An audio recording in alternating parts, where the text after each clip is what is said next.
Bonjour, bonjour à tous. Nous sommes live. J'espère que vous allez bien. Bienvenue dans ce nouveau webinar.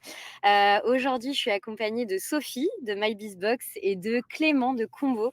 Le sujet du jour, ça va être pour les hôteliers et les restaurateurs. On va vous proposer 6 actions hyper concrètes à lancer pour réussir votre saison. Sophie, merci beaucoup de participer à ce webinar. Est-ce que tu pourrais te présenter et présenter MyBizBox, s'il te plaît? Bonjour à tous, merci. Donc en effet, je suis Sophie, je travaille pour la société MyBizBox, je suis commerciale et donc chez MyBizBox, on accompagne les hôteliers et les restaurateurs dans la diversification et la digitalisation des revenus complémentaires avec différents outils pour lesquels on va parler un petit peu tout à l'heure, en l'occurrence les bons cadeaux, le click and collect et la billetterie en ligne. Top, merci. Et toi, Clément, est-ce que tu pourrais un peu te présenter? Oui, bonjour à tous. Donc moi, Clément, je suis manager commercial chez Combo et j'ai eu la chance de travailler pendant près de 7 ans dans l'hôtellerie de luxe, d'où ma présence ici aujourd'hui. Et peut-être, Julie, je relaisse la parole pour présenter Combo plus en détail. Ouais, bah, merci beaucoup. Donc Combo, c'est une solution, qui a été créée en 2017. Pour le coup, c'est un outil, une solution RH tout en un qui va du planning à la paye en passant par les indicateurs RH, la gestion de congés, la gestion des documents RH. Donc voilà, une solution, assez complète et nous, notre particularité, c'est qu'on accompagne les équipes terrain. Donc évidemment, hôteliers, restaurateurs, mais aussi points de vente, sport et loisirs. Voilà, c'est assez, large.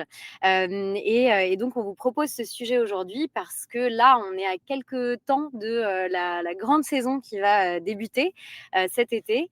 Il y a un petit événement, voilà, je ne sais pas si vous êtes au courant, mais les JO qui arrivent également cet été dans quelques semaines. On a pas moins de 16 millions de touristes qui sont attendus uniquement à Paris. Qu'est-ce qui caractérise un petit peu cet événement? Comme vous le savez, il est un petit peu imprévisible. Donc c'est ça aussi qui peut être un petit peu stressant, nous, pour nos clients et nos prospects. On aura évidemment une modification des habitudes de consommation, une concentration aussi assez dense des établissements qui sont proches des épreuves.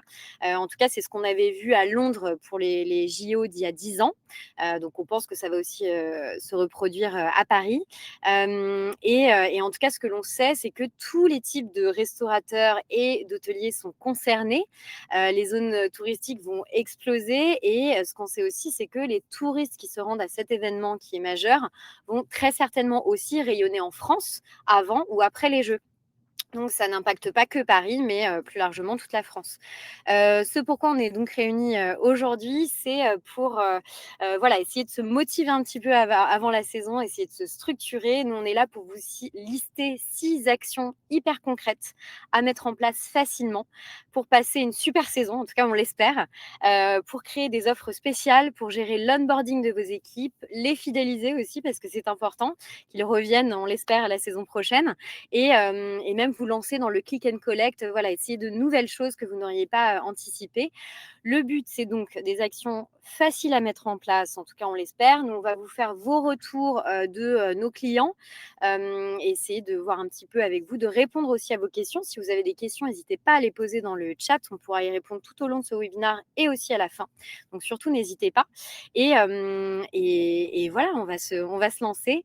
Mais donc, on vous pose aussi une question dans le chat. C'est vous êtes plutôt hôtelier, restaurateur. Comme ça, nous, on peut aussi ajuster, essayer de mieux encadrer ce webinaire.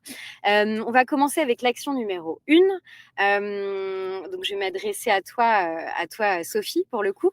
On va parler de saisonnalité et d'offres adaptées. Donc, pour toi, en quoi la vente de bons cadeaux, tu l'expliquais tout à l'heure, MyBizBox est vraiment spécialisé en bons cadeaux, représente un nouveau canal de revenus pour les hôteliers et les restaurateurs? Oui, alors déjà, on va redonner la définition de ce qu'est un bon cadeau. Donc, un bon cadeau, c'est le fait de vendre des prestations packagées sous forme de bons cadeaux. Donc, pour un restaurant, ça peut être un menu que vous avez à la carte qui va être transformé en bon cadeau, sur lequel on va pouvoir ajouter, par exemple, une coupe de champagne, un apéritif, un accord mets et vin. Pour un hôtel, ça va être, pourquoi pas, une nuit avec le petit déjeuner et un repas aussi inclus ou un accès au spa si vous disposez d'un spa. Donc, tout ça, c'est ce qu'on appelle, nous, les bons cadeaux. Et ensuite, sinon, il y a la possibilité d'offrir une somme qui pourrait être utilisée sur la prestation au choix du bénéficiaire. Donc tout ça, c'est encaissé au moment de la vente du bon cadeau et ensuite le bénéficiaire a la possibilité de venir. En général, c'est valable 1 an. Le délai moyen d'utilisation, il est à peu près de 6 mois, donc ça permet d'avoir une avance sur trésorerie. Et c'est aussi, en fait, les bons cadeaux, ça permet de répondre à une vraie demande actuelle de la part des consommateurs. Ça permet de fidéliser votre clientèle, de générer des revenus en direct et un bouche à oreille naturel. Donc voilà, pour ça, c'est hyper important de le proposer et d'autant plus, si vous avez de la demande, il ne faut pas passer à côté de ça. Et tout en sachant qu'il y a entre 10 et 30% des bons que vous allez vendre qui ne seront pas consommés. Donc, ça vous permet d'avoir du chiffre d'affaires direct. Ok. Et alors, au-delà de cette saison-là, cet été, comment est-ce que peuvent faire les établissements, restaurateurs et hôteliers pour s'adapter aux saisons et aux différents événements? Alors, le mot-clé, c'est vraiment anticiper, relever les dates clés sur le calendrier, que ce soit, bon, Noël, ça bouge pas, c'est tous les ans la même chose. Mais après, il y a la fête des mères, la fête des pères, la période des mariages en général qui court du mois de mai au mois de septembre, octobre, les fins d'année scolaire, etc. Tout ça, c'est des dates à avoir en tête. Il faut aussi proposer des offres adaptées en amont. Par exemple, là, il y a les JO qui arrivent. Pourquoi pas proposer des offres spéciales, vraiment autour du thème des JO. Pour les mariages, pourquoi pas proposer des prestations romantiques, etc. Et pareil pour la fête des mères, fête des pères. Et ensuite, il faut mettre en place une vraie stratégie des ventes avec un plan de communication, pourquoi pas des codes promo, des actions de remise et des actions marketing à communiquer sur vos réseaux sociaux, dans des newsletters, etc.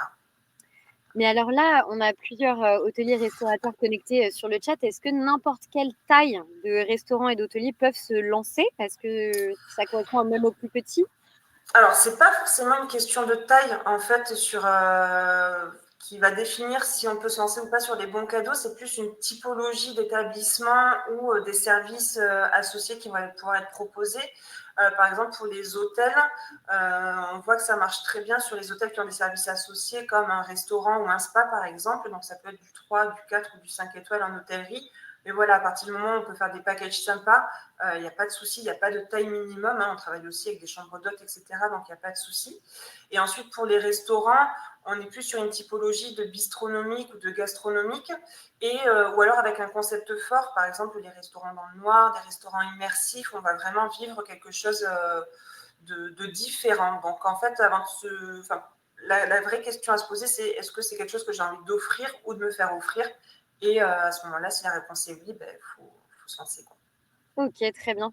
Et alors, encore une fois, pour ceux qui nous écoutent, toi, c'est quoi un petit peu tes 3-4 étapes clés pour mettre en place ces bons cadeaux rapidement, facilement?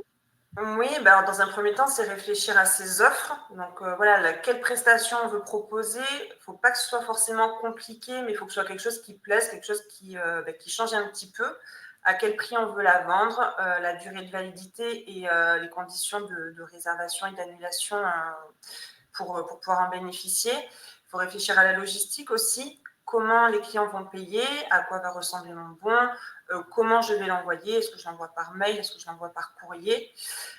Ensuite, il y a la gestion quotidienne aussi à prendre en compte. Qui va s'occuper du suivi, gérer les paiements, les envois, etc. Et après, si on n'a pas forcément envie de trop se charger avec ça, il y a des solutions qui permettent d'automatiser tout ça en ligne, directement sur le site internet, et ça permet vraiment d'englober la partie achat du client, c'est-à-dire qu'il va pouvoir choisir son bon cadeau, le personnaliser, il va pouvoir le régler en ligne aussi, et ça permet du coup de fluidifier tout ce process-là.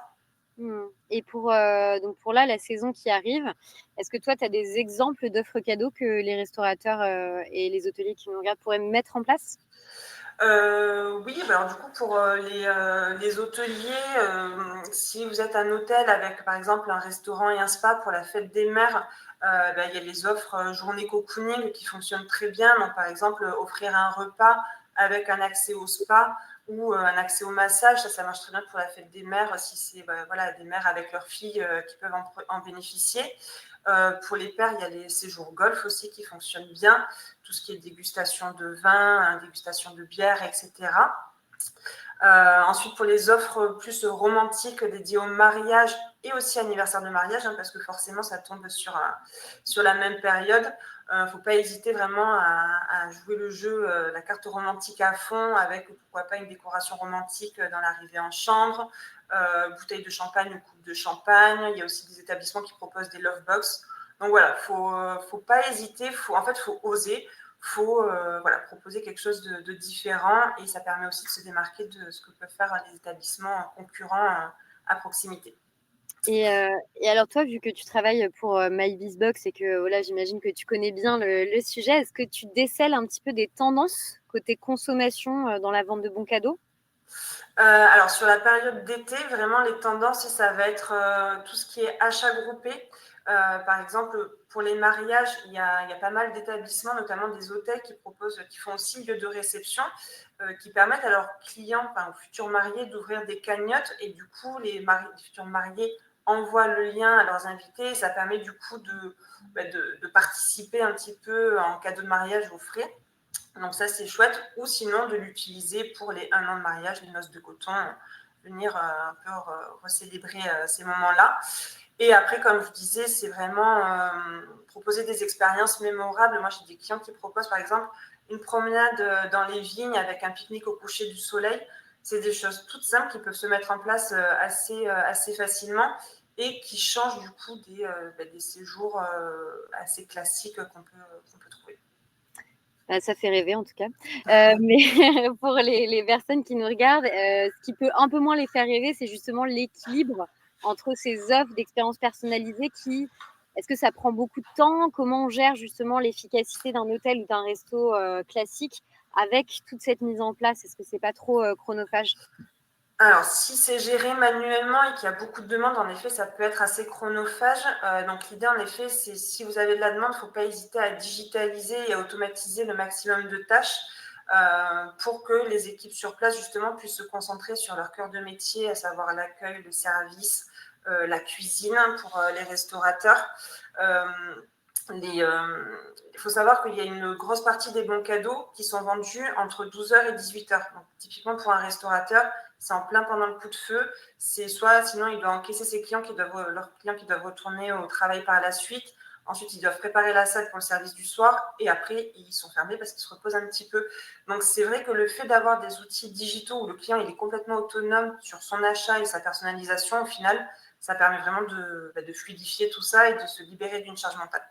Ah oui, ouais, je comprends. Mais donc cette automatisation, à quel point ça peut faire gagner du temps? Est-ce que tu as d'autres KPI un petit peu à nous partager?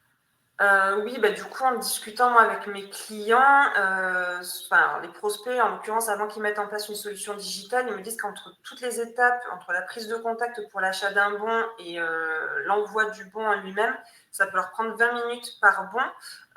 Et en fait, avec une solution automatisée, ils n'ont plus du tout de temps ils n'ont plus besoin de s'occuper de ça du tout. Tout est digitalisé, tout est automatisé. Et le client met en moyenne 7 minutes par achat pour faire son achat en ligne. Donc, ça permet d'avoir des achats 24 heures sur 24, 7 jours sur 7, sans avoir à s'en soucier. Donc, ça fluidifie les process et ça permet aussi au client d'avoir une meilleure expérience lors de son achat. Justement, sur ce gain de temps, déjà, merci beaucoup, Sophie. Sur ce gain de temps, on passe sur l'action numéro 2. On a aussi, donc, pendant l'été, tout un process de recrutement, d'onboarding et ensuite de fidélisation. Pour l'onboarding, je vais me tourner vers toi pour le coup, Clément. Une fois que les candidats sont identifiés et recrutés, comment on fait en sorte que leur arrivée se passe en douceur dans le feu de l'été, en gros? Effectivement, c'est un gros casse-tête. On sait que l'onboarding, c'est une des parties cruciales pour fidéliser ses équipes. On sait que la rétention naît de l'onboarding. Alors, il y a quelques actions. Nous, on n'a pas réinventé la roue, on s'est inspiré de nos clients. Je pense par exemple à Gallica, qui ont mis en place une stratégie de mail récapitulatif pour éviter justement soit l'oubli de documents, soit l'oubli de l'avenue le jour du démarrage du contrat.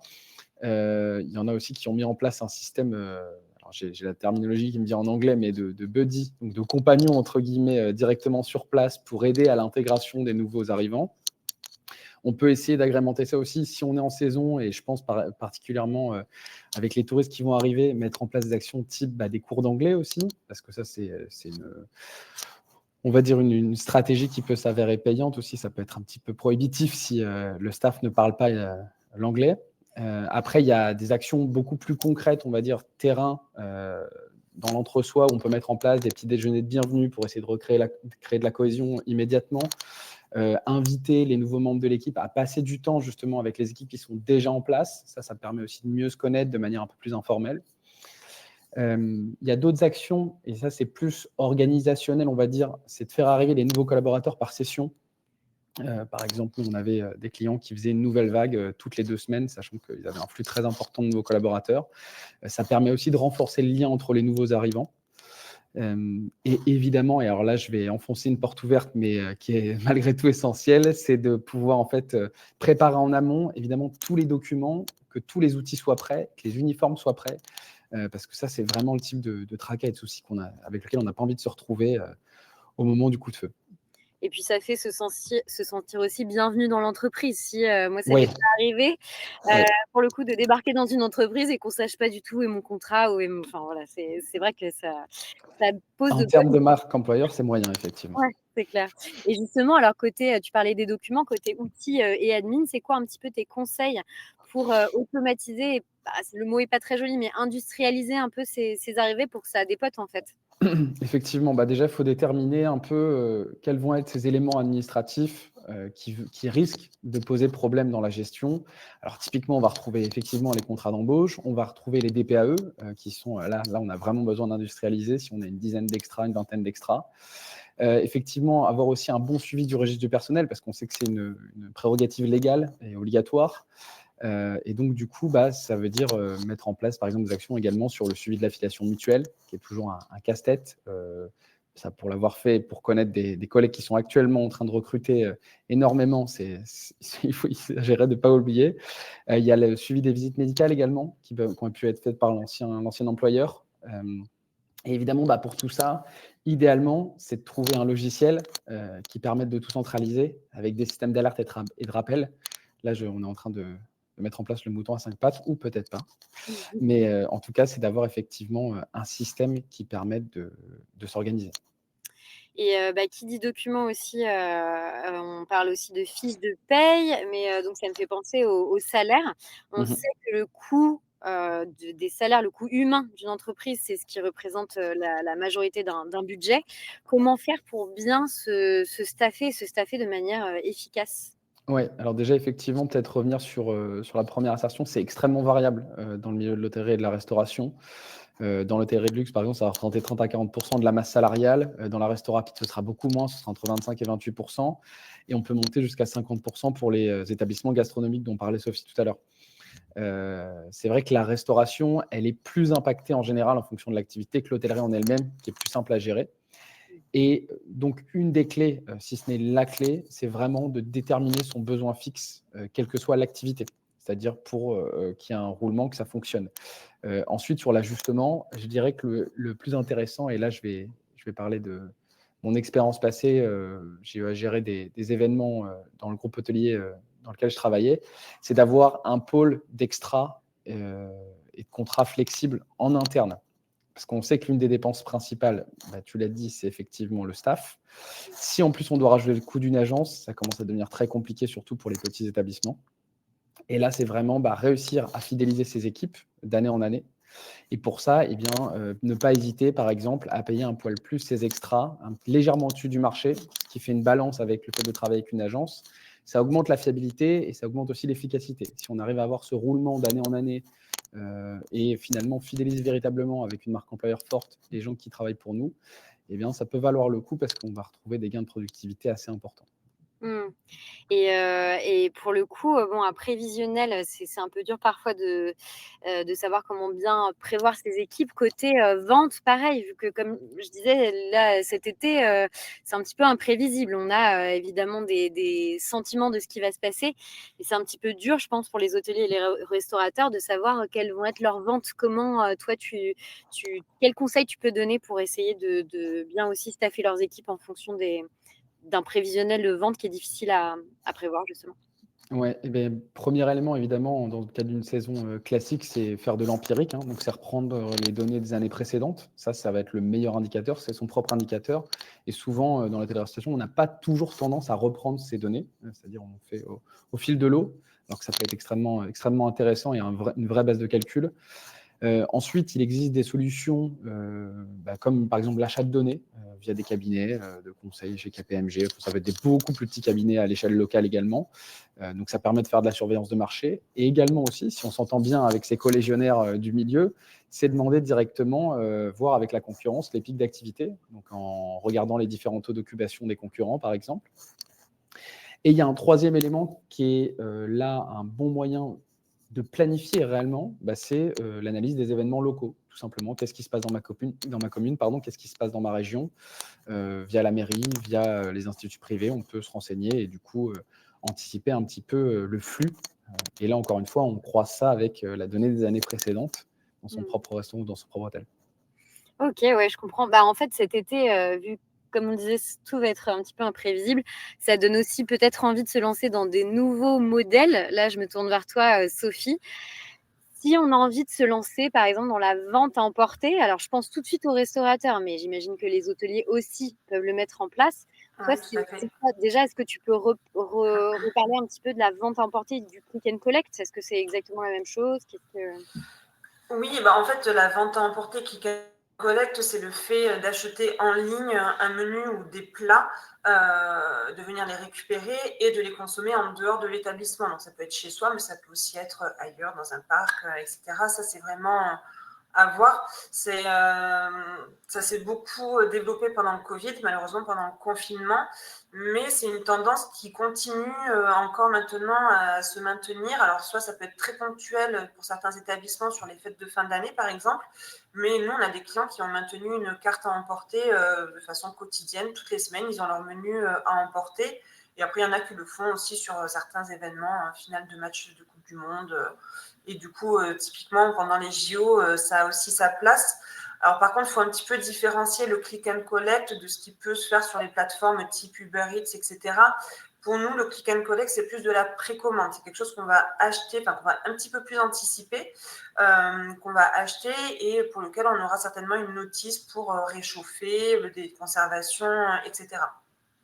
Mais alors pour les personnes qui se sont jamais, lancées justement dans la vente à emporter et le click and collect, ça peut donner aussi une impression de: «OK, il faut que je réorganise complètement, que je fasse un autre menu». C'est quoi un petit peu les avantages? Qu'est-ce que toi tu notes chez tes clients, qui se lancent? Du coup, ça permet dans un premier temps d'attirer une nouvelle clientèle, parce que du coup, un établissement qui va peut-être être haut de gamme, on va peut-être pas forcément oser pousser la porte pour venir manger, sur place, alors que du coup, en prenant chez soi, on est peut-être un peu plus à l'aise et ça permet du coup de découvrir, la cuisine de l'établissement. Ça permet aussi d'enrichir l'expérience client parce que des fois, on peut être habitué d'un établissement mais pas avoir forcément envie aussi de s'habiller, etc. Mais on veut se faire plaisir, on veut bien manger, donc on veut manger chez soi.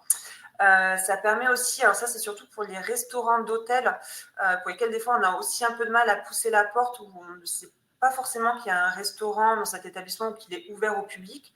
Le fait d'avoir cette option de click and collect, ça permet du coup de découvrir cette partie-là de l'établissement. Et après, il y a aussi une partie image de marque, notamment pour, par exemple, si on veut montrer qu'on lutte contre le gaspillage alimentaire, il y a des plateformes qui se sont lancées là-dessus où on peut vendre ses invendus sur des plateformes de vente à emporter à des Mmh. prix réduits. Et tu parlais d'image de marque, justement, ça me fait penser, comment, au final garder son positionnement? Parce que tu parlais, presque de restaurants, gastronomiques aussi qui se sont lancés, dans la vente à emporter et le click and collect. Comment ils ont réussi à garder leur positionnement et comment ils réussissent à le faire encore aujourd'hui? Dans un premier temps, il faut déjà adapter l'offre, c'est-à-dire que c'est pas forcément, enfin, c'est pas la carte qu'on va retrouver à consommer sur place qui va être adaptée pour la vente à emporter, mais il faut quand même garder l'ADN de l'établissement, en fait, ce pourquoi les clients viennent chez vous. Ensuite, il faut, du coup, une fois que ça c'est bien défini, il va falloir communiquer sur l'offre qui va être à emporter pour pas qu'il y ait de déception ou de mauvaise surprise, entre guillemets. Il ne faut pas hésiter à travailler l'expérience aussi. On a un client qui avait élaboré une playlist à écouter chez soi pour, en consommant le repas pour replanter le décor de l'établissement. Vous pouvez donner des consignes sur comment préparer ou réchauffer le plat à consommer. Et comme pour les bons cadeaux, il ne faut pas hésiter à innover, il faut oser en fait proposer des choses un petit peu différentes, se caler aussi sur le calendrier. Nous, on a des clients qui, pour les soirées Top Chef par exemple, proposent des menus spécifiques. Donc pour les Jeux Olympiques, ça peut aussi tout à fait se prêter au jeu. Ouais, carrément, mais en fait, il faut laisser vraiment parler sa créativité, essayer d'étonner en fait une clientèle qu'on n'avait pas forcément au début. C'est un super challenge et c'est hyper stimulant, je pense. Mais est-ce que ça correspond à tout le monde? Est-ce que tout le monde peut se lancer? Et comment savoir si on est vraiment prêt à se lancer? Dans un premier temps, la première question à se poser, c'est est-ce qu'on a des demandes là-dessus? Après, il ne faut pas hésiter non plus à questionner les clients habitués, voir si c'est quelque chose qui pourrait les intéresser et pourquoi pas aussi faire des tests avec eux. Ça permet aussi d'avoir des retours de clients qui connaissent l'établissement et savoir voilà, si ils retrouvent l'expérience du surplace chez eux. Après, la seconde question qui n'est pas des moindres, c'est est-ce qu'on a assez de personnel? Aussi bien en cuisine pour gérer toutes ces commandes en plus de ce qu'il y a à préparer de la salle et aussi le personnel en salle pour gérer du coup le retrait des commandes. Après, vous pouvez aussi vous demander si, regarder un petit peu ce qui se fait autour de vous sur des établissements similaires aux vôtres. Est-ce que c'est quelque chose qu'ils proposent? Est-ce qu'il y a des offres déjà intéressantes? Et après, pourquoi pas regarder des solutions qui vous permettraient de gérer toute la prise de commande, les stocks, le paiement, le retrait, les mails de confirmation, etc. Tout ça, ça permet aussi d'enlever une certaine charge mentale. Et pour se retirer justement cette charge mentale et être plus focus vraiment sur le cœur de métier, est-ce que tu pourrais nous reparler un petit peu de tout ce que ça représente en termes d'investissement, que ce soit humain, logistique et même financier, monétaire? Oui, alors déjà, il va falloir retravailler la carte qui sera dédiée à la partie vente à emporter. Il va falloir gérer le planning des équipes. Il faut penser au packaging pour qu'il soit adapté, adapté à ces produits qui vont être à emporter pour qu'ils soient assez résistants, que ce soit soigné, que la mise en place reste quand même assez jolie. Et ça a un coût aussi. Il y a le coût des outils de prise de commande, le coût du livreur aussi si vous souhaitez livrer, que ce soit vous qui livriez ou que ce soit une plateforme, enfin pas une plateforme, mais des sociétés dédiées type Stuart ou Uber Direct. Et ensuite, il y a le coût de communication parce qu'évidemment, il faut faire savoir que vous proposez de la vente à emporter.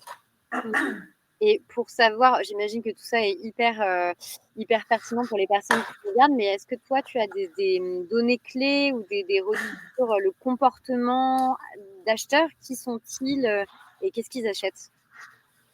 Alors, c'est surtout des commandes qui sont anticipées, en fait. C'est-à-dire que c'est, comme je vous disais, nous, c'est pas forcément des commandes où on va acheter à 11h pour notre déjeuner de 12h. C'est plus sur des événements. Donc, c'est quelque chose qui va être communiqué en amont.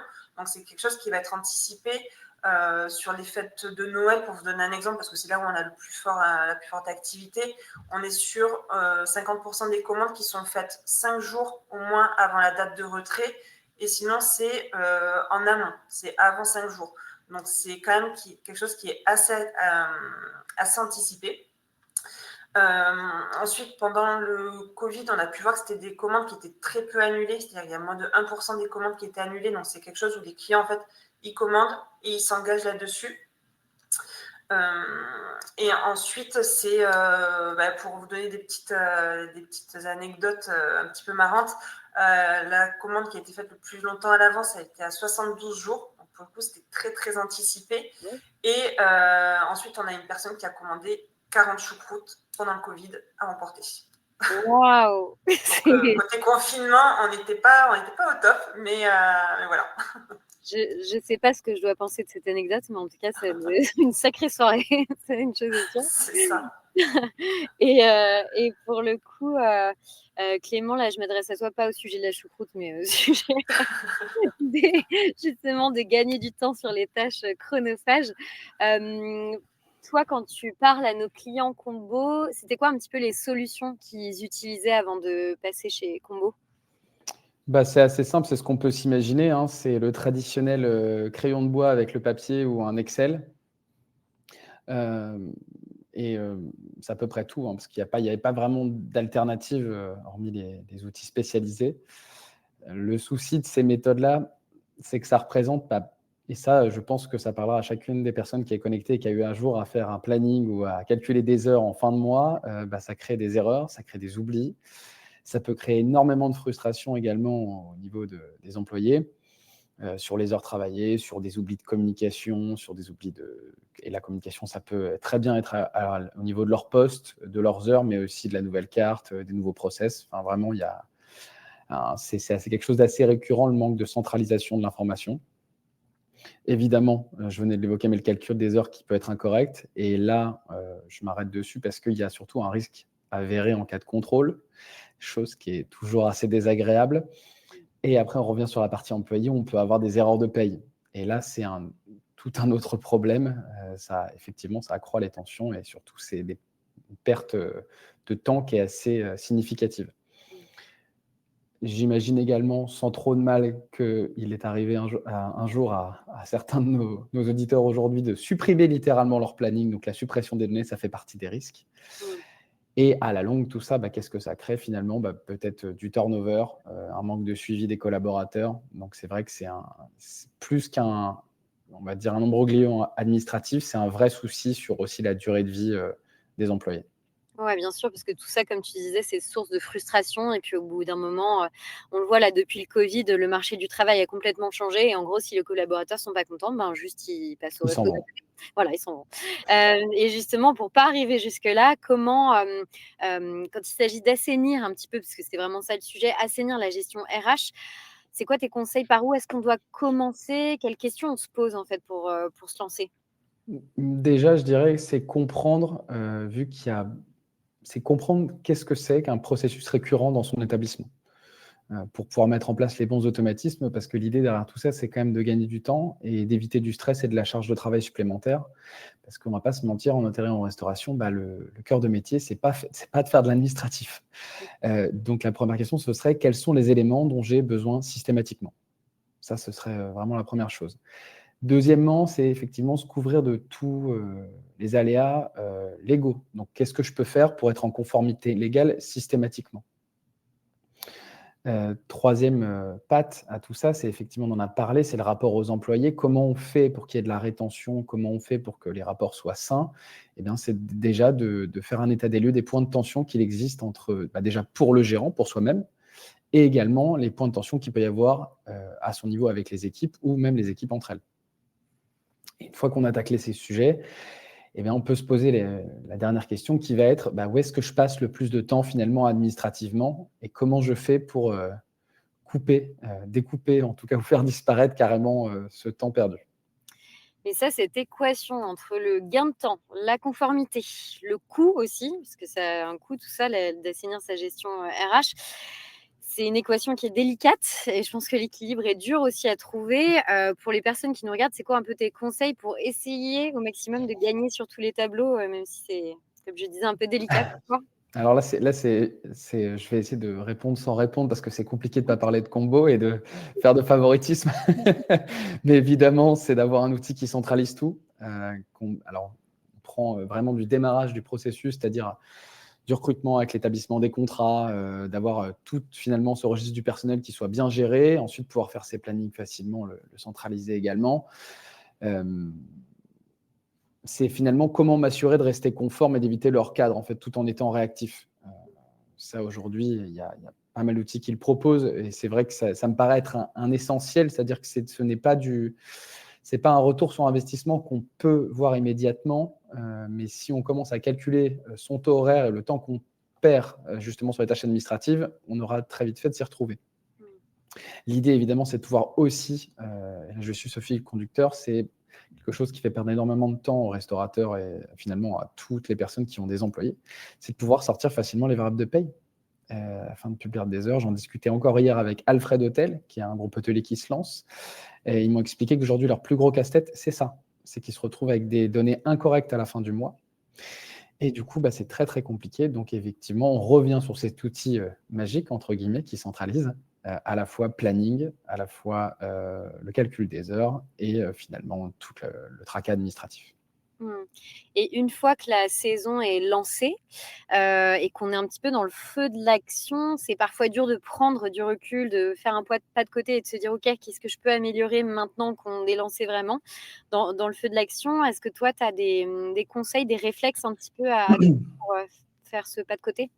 Ouais, bah, effectivement, là, l'idée, c'est de rester centralisé sur le service et sur le rapport au client. Donc évidemment, il va falloir réfléchir à comment on gagne du temps sur la réalisation des plannings et sur leur suivi, parce qu'il va y avoir de multiples changements, sachant que ça va être une saison qui va être extrêmement rythmée, peut-être même plus que les 5 dernières années, dues aux Jeux olympiques, comme tu l'as mentionné. Ça va être la capacité aussi de suivre sa masse salariale, parce que ça, on l'a évoqué juste avant, c'est vraiment l'épouvantail, on va dire, de chaque restaurateur et de chaque hôtelier, avec un suivi de sa productivité au jour le jour, voire à la semaine. Ça, c'est très important. S'assurer également que les messages soient bien passés à toutes les échelles, parce que qui dit beaucoup plus de monde, bah, dit forcément plus d'oubli, plus de relais.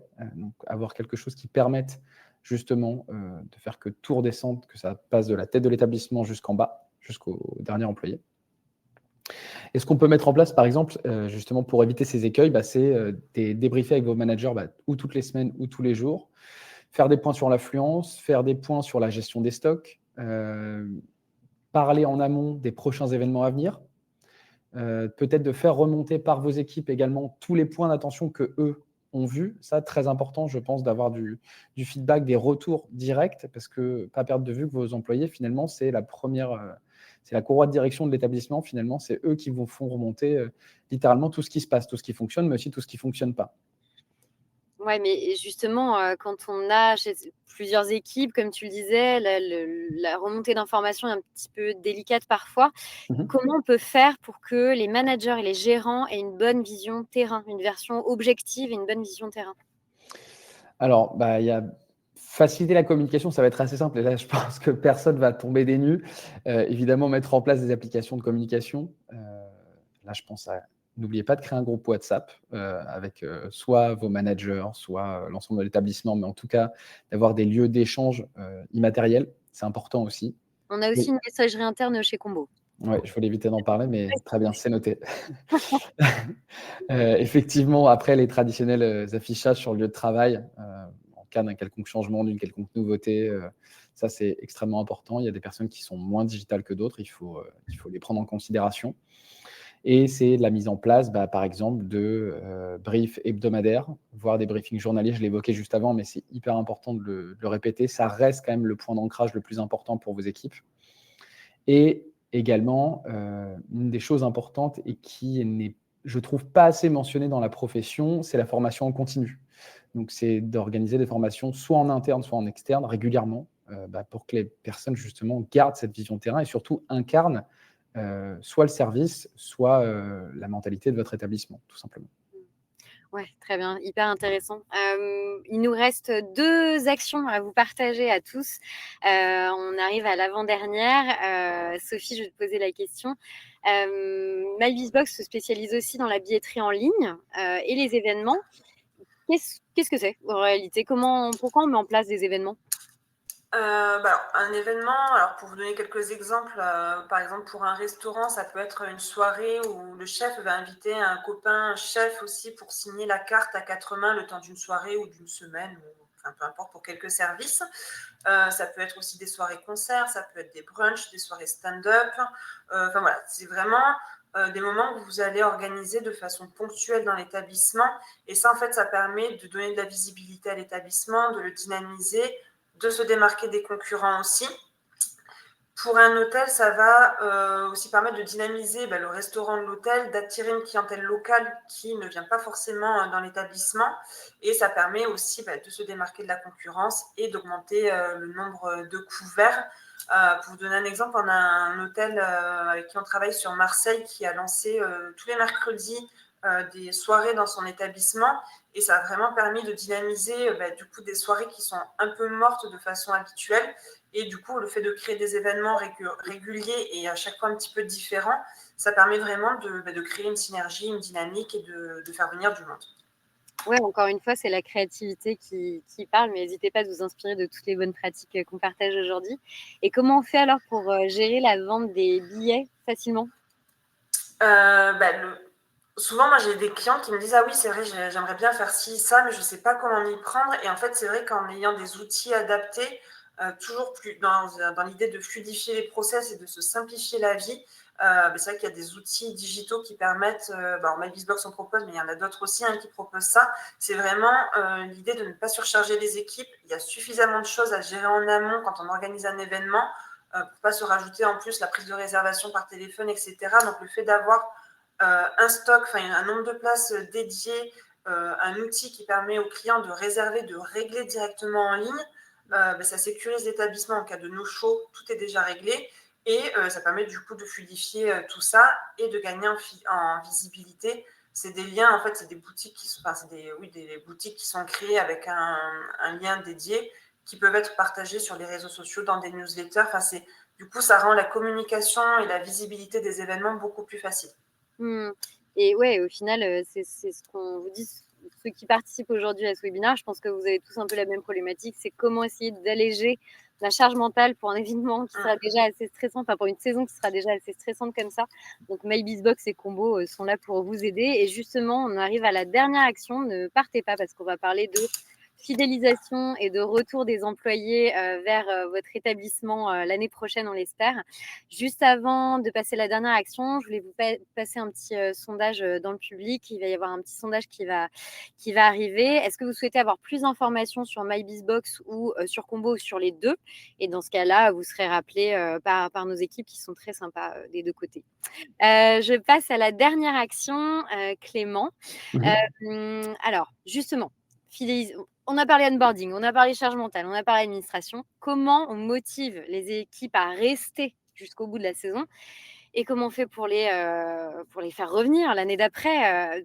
Ma première question pour toi, c'est vraiment comment essayer de capitaliser sur son image de marque pour que les équipes soient fières de travailler dans les établissements de nos clients. Oui, effectivement, c'est une excellente question parce qu'on sait qu'on est tenu justement dans la restauration par. On n'a pas une manne financière qui permette non plus d'un seul coup de se permettre toutes les facéties. Donc, ça passe également aussi par des moyens directs qui sont la réputation du coup de l'établissement. Et pour ça, il y a une pratique qui est en ce moment très courante, c'est dévoiler un petit peu sur les réseaux sociaux, sous format vidéo, sous format de témoignage, sous format d'image, même tout simplement, les coulisses un petit peu de votre établissement. Ça crée de la proximité, ça crée de la publicité pour l'établissement, ça met en avant les équipes, c'est extrêmement important et du coup, ça donne aussi ce sentiment d'appartenance, de voir son image associée avec celle de l'établissement. Il y a effectivement un point très important aussi, toujours dans cette notion un petit peu d'orgueil qui est très importante quand on fait son travail, c'est de développer les avis clients. On a souvent la rhétorique des employés, finalement, si les employés sont contents, les clients sont contents, mais ça marche aussi à l'inverse. Si les clients sont contents, les employés sont également, parce que effectivement, il y a toujours une fierté à travailler pour un établissement qui est performant, qui récolte de bons avis. On peut penser également à la mise en place de un petit peu de challenge dans l'équipe parce qu'on sait que le ludique quand même quand on aime son travail, ça vient aussi et souvent d'une bonne ambiance. On peut en parler chez Combo en l'occurrence.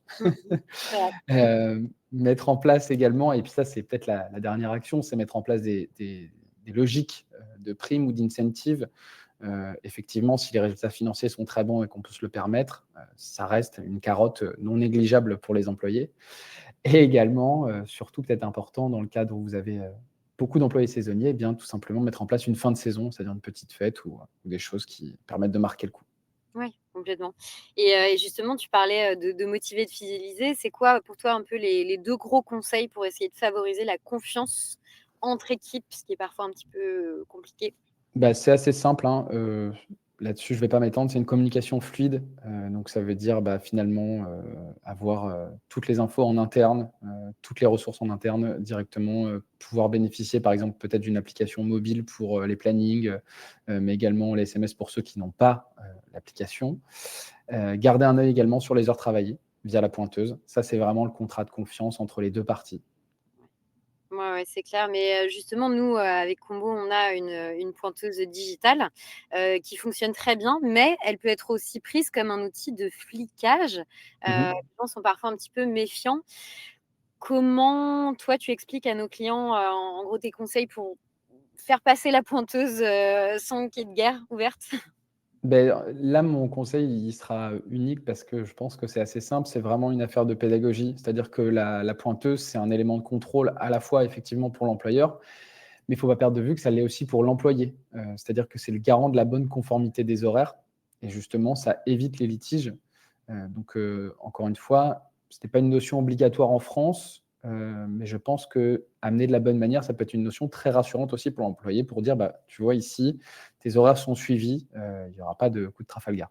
Mmh, complètement. On a une question, d'ailleurs de Valentine qui reprenait un petit peu, ce que tu disais au début sur les avis, clients. «Bonjour, trouvez-vous cela pertinent de répondre à chaque avis», en majuscule chaque, «y compris ceux qui n'ont que, des étoiles et pas forcément de commentaires?» Ouais, c'est une excellente question, et effectivement, je pense qu'alors, quitte à automatiser un petit peu certaines réponses et ne rajouter que quelques variables, mais pour le référencement déjà, internet, c'est extrêmement important justement de répondre aux commentaires. C'est même essentiel, c'est ce qui va permettre une meilleure visibilité de l'établissement. Heu, Même si c'est répondre 3 mots ou juste un merci, parfois, pousser un de vos clients à faire un retour vers vous, ça montre déjà votre ouverture d'esprit, vous êtes réceptif à la critique et en plus de pousser votre référencement naturel sur internet. Top, bah, ouais, je suis d'accord avec toi. Est-ce que, avant, ma petite conclusion, est-ce que, tous les 2 vous auriez je sais pas, un dernier petit mot d'encouragement pour, les personnes qui nous ont suivis, jusque-là? Je te laisse commencer si tu veux, Clément. Bah, un mot d'encouragement, je souhaite, qu'effectivement la saison qui s'annonce soit extrêmement bonne, que vous ne rencontriez pas de problème de recrutement. Je croise les doigts, dans notre milieu parce qu'effectivement ces dernières années ça a été compliqué. On va espérer que, tout simplement, l'entrain et l'arrivée des jeux olympiques, vont permettre, une arrivée en masse, dans le secteur. Super, et pour toi, Sophie? Déjà, je voulais remercier, tous les participants de nous avoir écoutés, jusqu'à la fin et si j'ai un mot à vous dire, c'est oser. En fait, faut tenter, faut essayer, faut innover et voilà et je pense que c'est ce qui permet d'avancer, de se démarquer et de renouveler aussi un petit peu, le métier. C'est sûr. Bah, en tout cas, on espère que tous ces conseils vous ont aidés. Évidemment, le but, c'est pas de tout appliquer ou alors dans ce cas-là, vous êtes les meilleurs élèves de la classe et grand bien vous fasse, tant mieux. Mais c'est de sélectionner un petit peu des actions qui sont concrètes pour vous et qui correspondent vraiment à votre business et à vos équipes. Donc on espère vous avoir aidé dans ce sens. Nous, on a un prochain webinar, combo avec Libéo lundi prochain, le 29 avril, sur la charge mentale justement des gérants. On en a parlé, un petit peu là pendant ce webinar et pour info, on a aussi un kit de survie des JO qui sera très bientôt disponible, donc sur nos réseaux sociaux, sur notre site internet. Voilà, donc je remercie encore une fois Sophie de MyBizBox. C'était super de t'avoir et également Clément de Combo. Merci beaucoup et merci à tous et très bonne journée. Le replay sera disponible dès qu'on a coupé ce live et par mail, donc ça arrive, voilà, très bien. Merci beaucoup à tous les Merci, deux. Bonne journée à tous, au revoir. merci.